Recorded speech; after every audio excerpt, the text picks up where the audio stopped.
ओम शांति। आज की तारीख है 3/12/2022। आज के बाबा के मधुर मुरली के मधुर महावाक्य हैं। मीठे बच्चे, अब कलयुग की रात पूरी हो रही है। नव युग बनाने वाले बाप आए हैं, इसीलिए तुम जागो। बाप की याद से अपने विकर्म विनाश करो। मीठे बच्चे, अब इस कलयुग की रात पूरी हो रही है, नवयुग आने वाला है, माना हमारा सतयुग आने वाला है।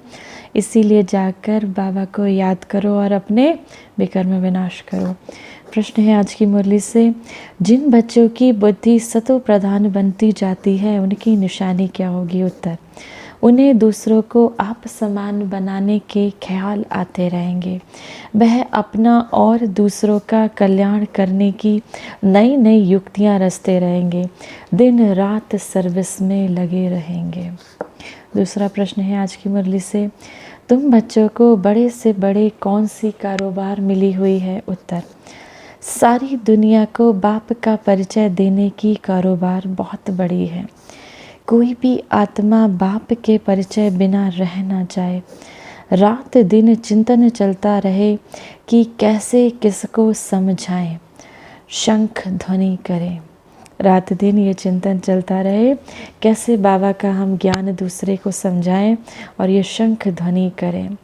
गीत है आज की मुरली से, जाग सजनिया जाग। ओम शांति। ये किसने जगाया?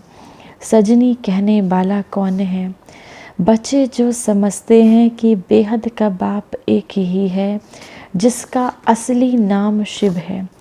बाकी जो अनेक नाम रखे हैं वह सब हैं भक्ति मार्ग के। राइट नाम माना बिल्कुल एक सही नाम एक ही है, वो है शिव। जयंती भी मनाते हैं, वह हो गई परमात्मा जयंती। गाते भी हैं निराकार शिव जयंती। आत्मा को जब शरीर मिलता है तब उस शरीर का नाम पड़ता है, और शिव तो आत्मा का ही नाम है।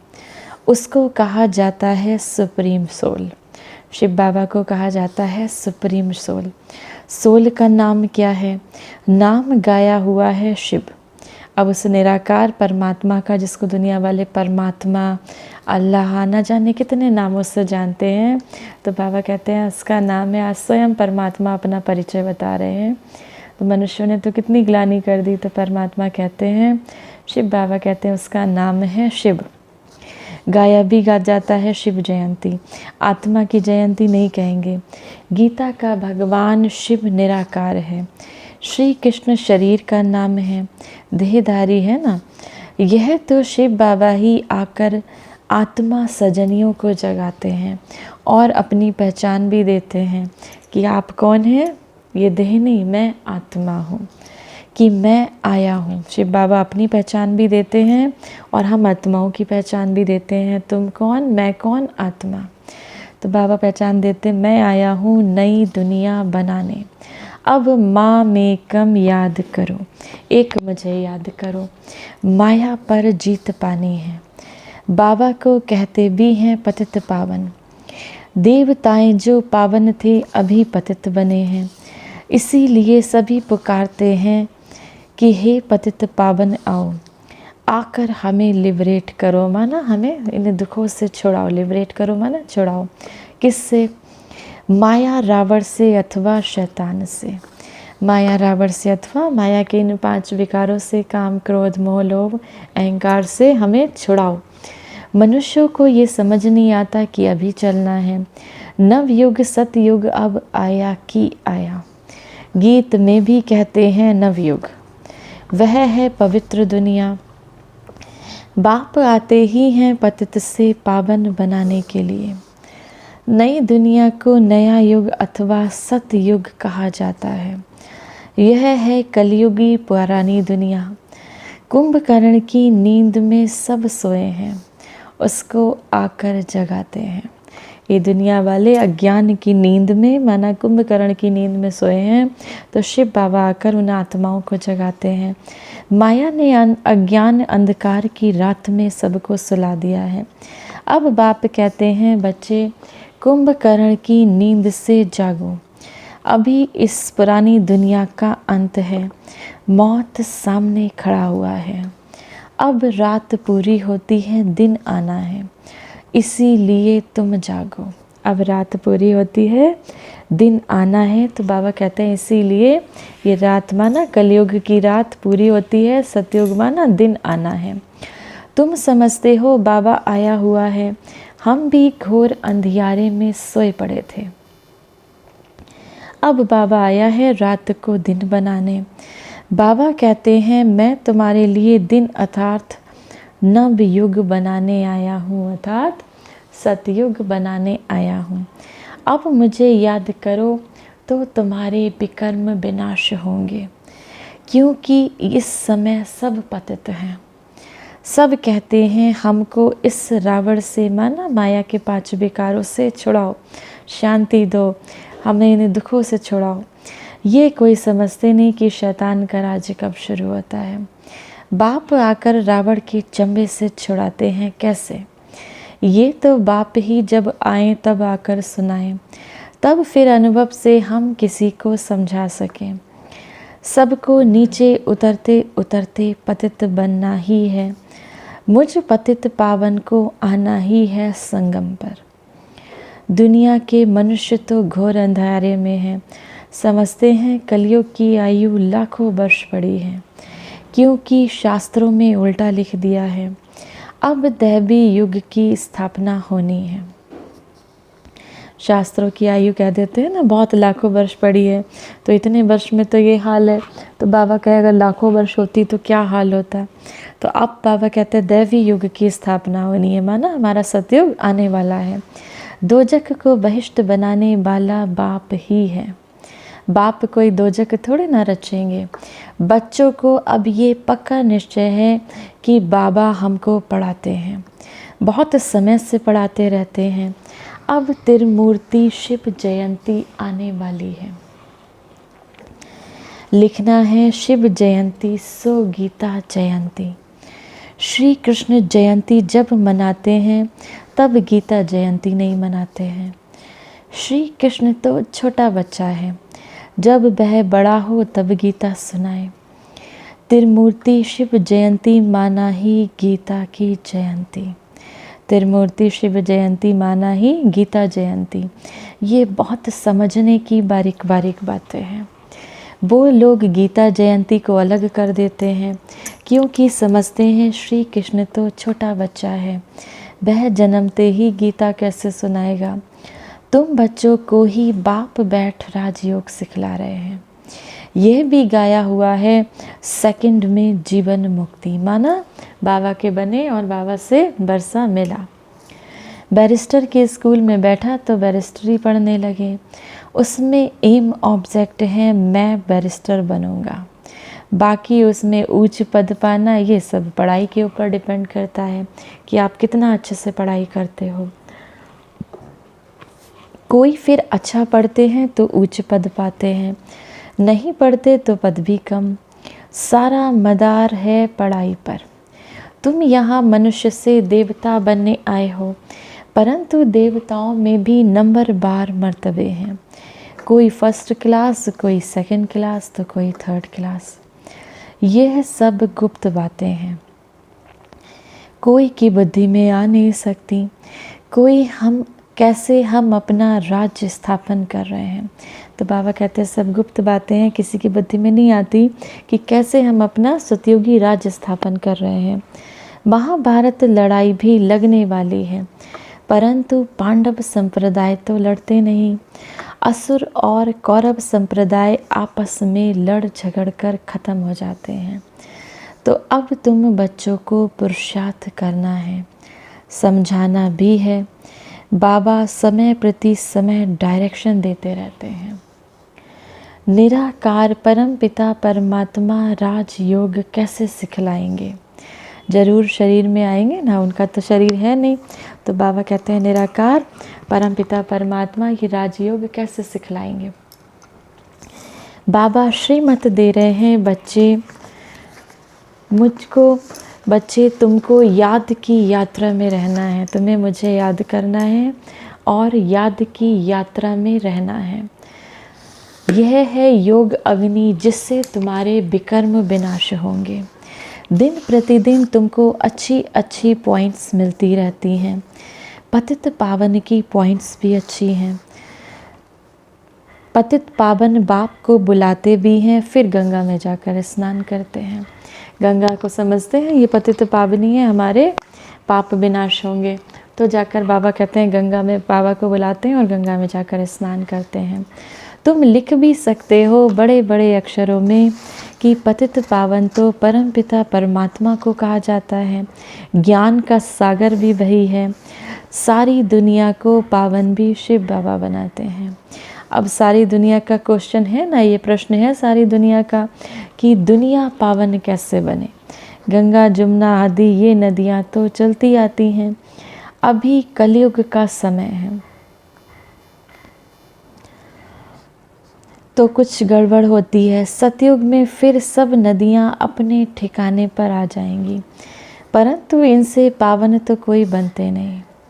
बहुत क्लियर करके समझाना है, पर्चे भी बांटने हैं, वह भी आदमी आदमी देख कर देना है। अब बाबा कहते हैं सब बातें लोगों को समझाना है, पर्चे आदि बांटकर, पर्चे आदि बांटना है, मंदिरों में जाकर पर्चे बांट सकते हैं। तो बाबा कहते हैं आदमी आदमी को देख कर देना है कि कौन बाबा के ज्ञान को बहुत अच्छी रीति से धारण करते हैं ना। बाबा ने कई बारी मुरलियों में कहा है नब्ज़ देखनी है, परख कर देखना है। मुख्य 2-3 पॉइंट्स ज़रूर समझानी है। वास्तव में इस समय सब पतित विकारी हैं, सबकी उतरती कला है। गुरु नानक ने भी कहा है कि मूत पलीती कपड़ा धोए। भारत को श्रेष्ठाचारी तो बनना ही है, इसको भ्रष्टाचारी कहेंगे। श्रेष्ठाचारी सिर्फ देवताएं हैं। अब यहाँ पर तो बाबा कहते हैं आत्माओं को बाबा जैसे ज्ञान का स्नान करा के माना इस आत्मा रूपी कपड़े को धोते हैं। तो बाबा कहें भारत को श्रेष्ठाचारी तो बनना ही है, इस कलयुग को भ्रष्टाचारी कहेंगे। श्रेष्ठाचारी किसको कह सकते हैं? सिर्फ देवताओं को। इस समय और कोई बन न सके, क्योंकि माया का राज्य है ना। हाँ, बाकी भक्ति का सुख मिलता है। यहाँ रचना भी कोई योग बल से नहीं होती, विकार से पैदाइश होती है। पहले थोड़े होते हैं, फिर वृद्धि होने से आपस में लड़ते हैं। हर एक को पहले सुख फिर दुख देखना है। यह मनुष्यों की बात है। सतयुग में मनुष्य सुखी थे तो जानवर आदि भी सुखी रहते थे। तो बाप समझाते हैं ऐसे ऐसे लिखो। त्रिमूर्ति शिव जयंती सो श्रीमद् भगवत गीता जयंती। फिर समझाना भी है, जो समझते हैं उन्हों की दिल होती है कि ये बातें दूसरों को भी समझाएं। जो अपना समझते हैं बहुत अच्छी रीति, तो बाबा कहते हैं उनकी दिल क्या होती है, ये बस सब बातें हम दूसरों को भी समझाएं। समझाने बगैर वृद्धि कैसे होगी।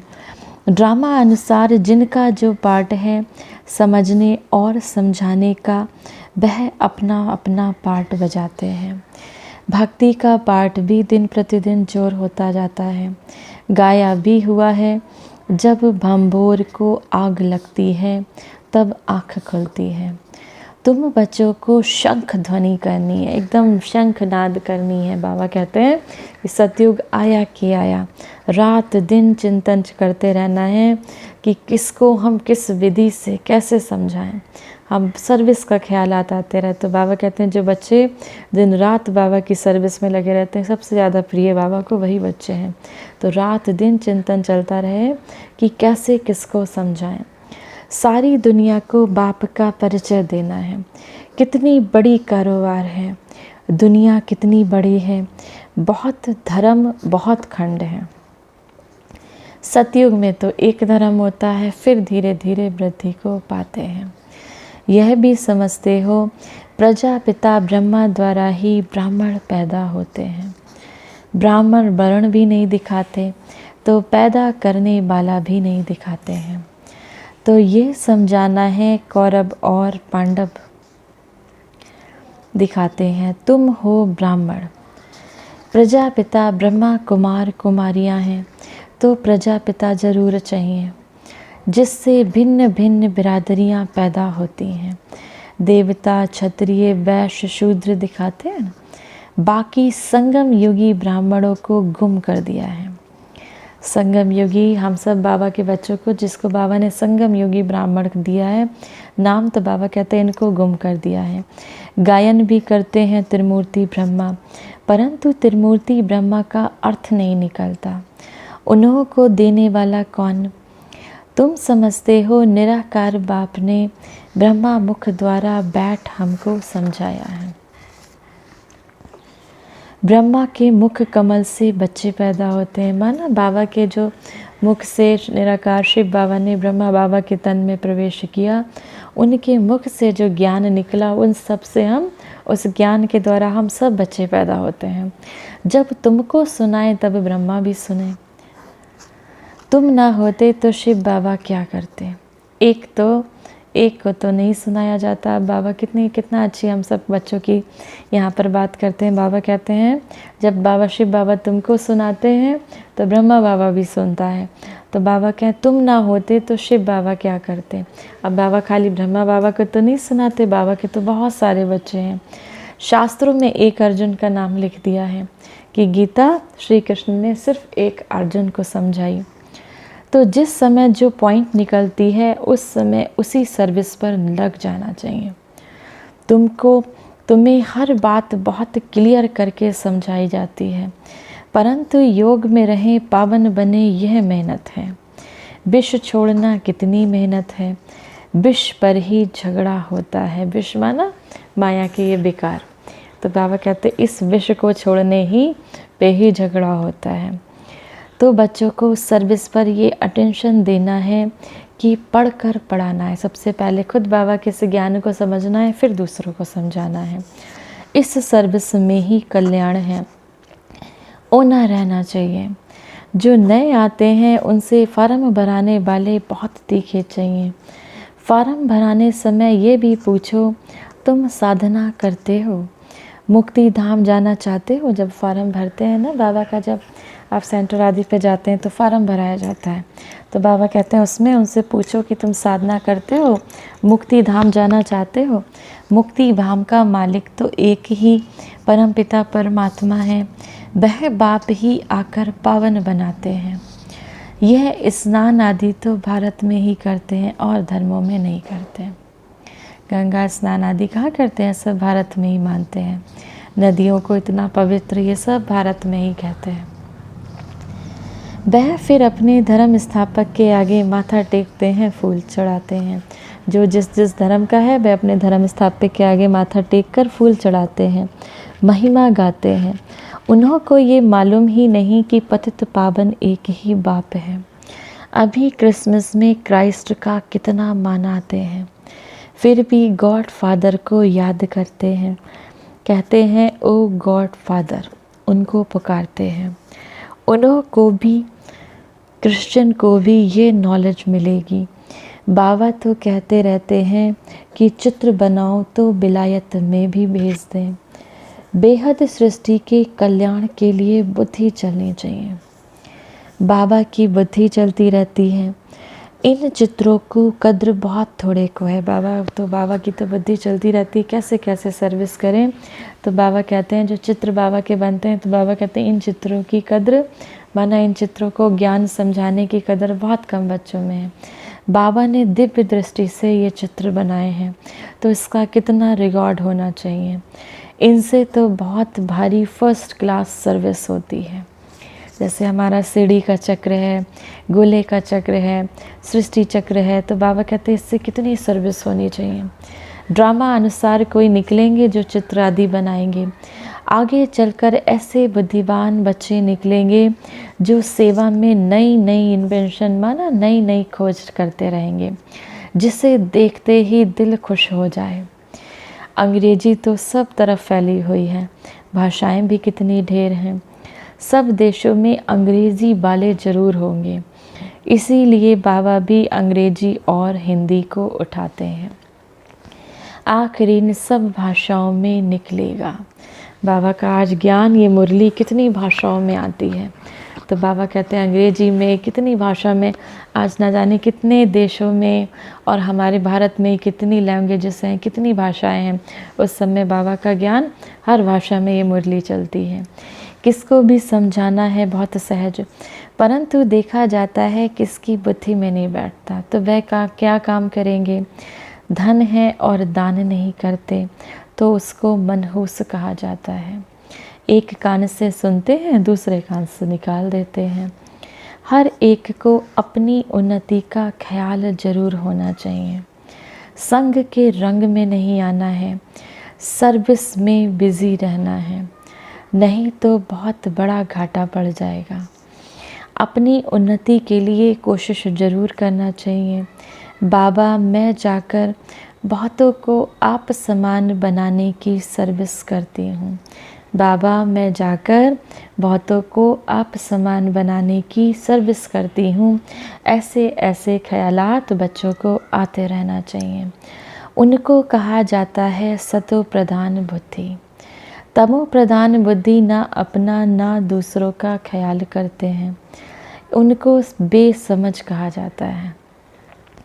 सतो प्रधान बुद्धि समझदार है। हिसाब किताब भी कोई कोई का बहुत कड़ा रहता है, समझते हुए भी फंसे हुए हैं। इस समय तो रात दिन सर्विस में लगे रहना चाहिए।